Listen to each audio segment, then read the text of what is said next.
Bir kunda 2 kilo olish mumkinmi? Bir kunda 2 kilo ham 5 kilo ham ozsangiz bo'ladi. Buning uchun esa birinchi navbatda limfa sistemasi bilan ishlashni bilishingiz kerak. Agar sizni limfalaringizda tiqilishlar bo'ladigan bo'lsa, bunda sizni organizmingizda juda ham ko'p отек bo'ladi. Agar tarozidan bir kunda 2 kilodan 5 kilogacha minus qilib ob'yomlaringizdan ixchamlashni xohlasangiz, bunda maslahatimga quloq soling. Limfa sistemasi butun organizmni kanalizatsiyasi hisoblanadi. Agar limfalarda tiqilishlar bo'ladigan bo'lsa, inson juda ham tez ishib, отек olishni boshlaydi.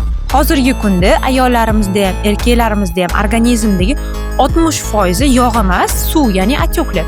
Agar siz bundan qutulishni xohlasangiz, limfalarni qanaqa tozalash, limfa drenajini o'rganishni xohlaydigan bo'lsangiz, barcha mashqlar, ovqatlanish bo'yicha va limfalarni tozalab, organizmda yig'ilib qolgan отекlarni chiqarish bo'yicha eng zo'r mukammal darslikni tayyorlaganman.